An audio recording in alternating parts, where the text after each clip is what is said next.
So hello friends, welcome to Study Huddle YouTube channel.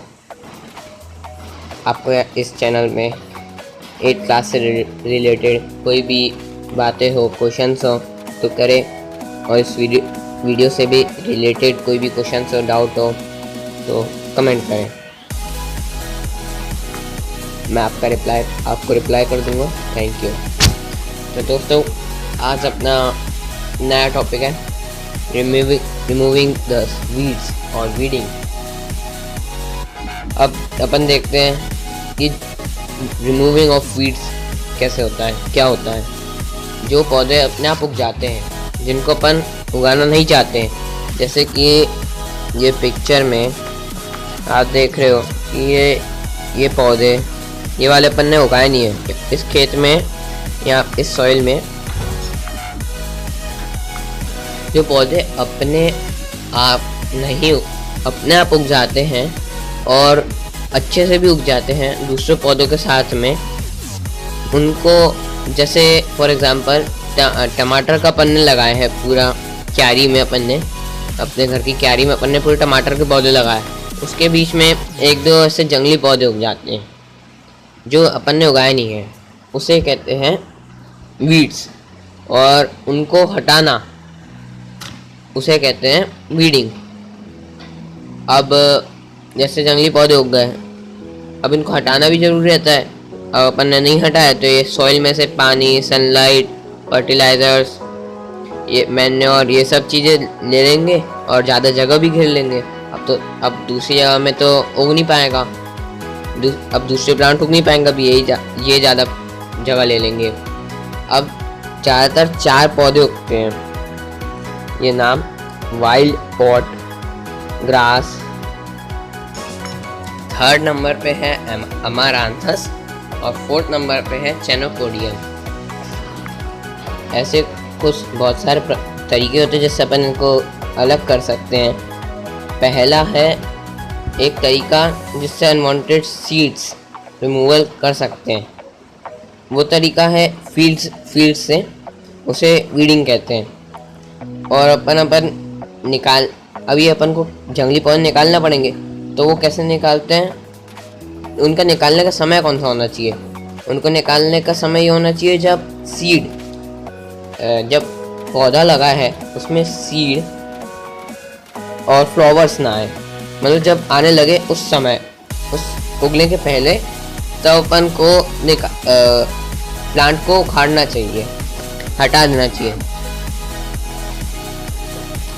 अब अपन पढ़ते हैं इनको हटाने के तरीके। इनको हटाने के कुछ 5-6 प्रकार, 3-4 प्रकार होते हैं।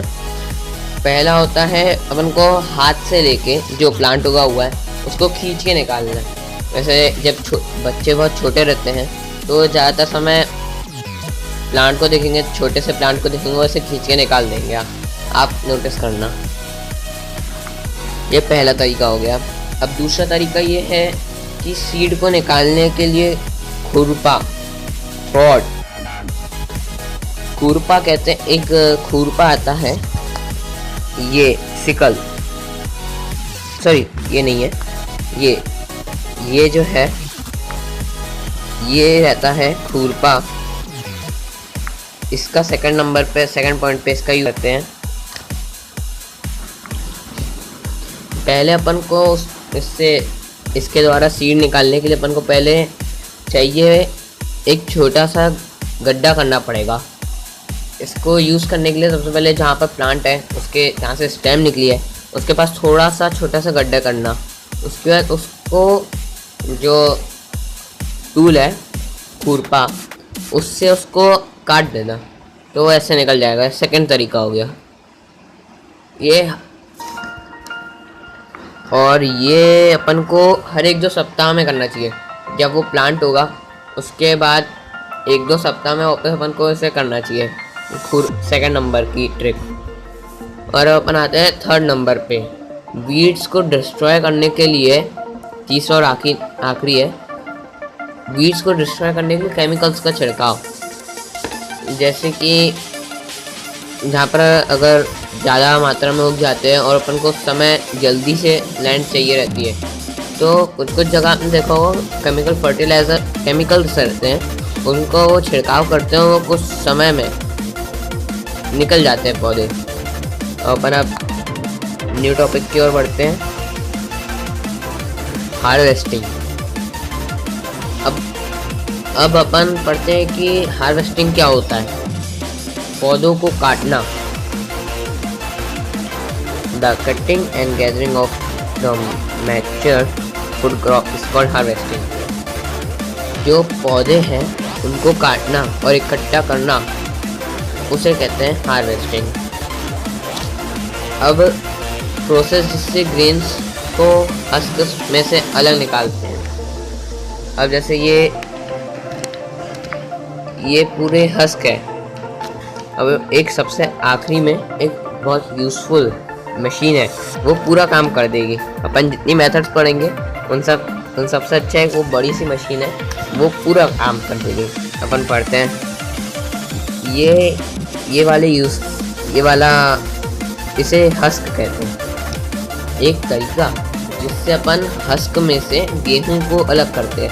अब आपको इसमें छोटे छोटे से गेहूं दिख रहे होंगे, ये जैसे ये है, इनमें छोटे छोटे से गेहूं दिख रहे होंगे। आप देखिए, एक प्रोसेस जिससे ग्रेन्स को हस्क से अलग करते उसे थ्रेशिंग कहते हैं। और अब एक मशीन पे आते हैं, जो मोटराइज्ड मशीन है, ये वाली, इसके बारे में मैं शुरू में आपको बोल रहा था। ये वाली मशीन अपन पूरा काम करके देती है।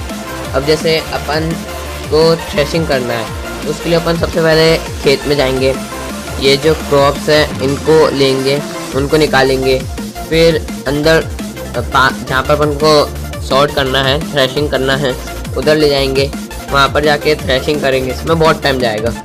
इससे अच्छा ये वाली मशीन पूरा काम एक साथ कर देगी। तो दोस्तों, यही वो मशीन है combine. Combine is a huge machine which cuts the standing cereal crops like wheat in the fields, thrashes it. एक कंबाइन ये मशीन है जो फील्ड में जो ये खड़ी क्रॉप्स है, जैसे आप ये क्रॉप्स जो स्टैंड क्रॉप्स है, इन सबको निकाल के उसके अंदर मशीन के अंदर भेजता है। उसके हाथ से उस मशीन के अंदर से भी पूरी काट के निकालता है। जैसे वहाँ से उससे निकल जाएगी, जब ज़मीन से निकल जाएगी, उसके हाथ से ज़मीन से बाहर निकलने के बाद वो मशीन के अंदर ही उसके वीट अलग हस्क कर देता है और चाफ अलग कर देता है। मतलब जो बचा हुआ बाहर का धान कहते हैं उसे, वो अलग कर देता है। एक प्रोसेस जिसमें वीट को हस्क में से अलग करते हैं by the process of winnowing, by the process wind के थ्रू, विंड को यूज़ करके अलग करते हैं, इस कॉल्ड विनोइंग। वो विनोइंग कहलाता है। जैसे आप ये पीछे देख रहे हैं कि इसमें वापस हमने ये जो आगे की फसल थी उसको हमने काट के पूरा अच्छे से प्रोसेस करके वापस उस पीछे छोड़ दिया है, इसलिए कि जिससे कि वो उसमें से मॉइस्चर उड़ जाए, और मतलब धूप में रखे रहेगी तो उससे मॉइस्चर उड़ जाएगा, इसलिए उसे मॉइस्चर उससे हटाने के लिए उसे रखते हैं धूप में, वैसे वहीं पे छोड़ देते हैं। मतलब बहुत ज़्यादा गेहूँ और राइस को स्टोर करने के लिए दो तरीके होते हैं स्टोरेज ऑफ फूड ग्रेन्स। एक गनी बैग में रख के और दूसरा ग्रेन सेलोस। ये दो प्रकार होते हैं। पहले पढ़ते अपन गनी बैग में गेहूँ को एक साथ रख कर बहुत बड़ी जगह में रखते हैं, जैसे कि ये फोटो पे, जैसे कि आप ये फोटो में देख रहे हैं, इसमें बहुत सारे गनी बैग्स को एक साथ रखा है। ये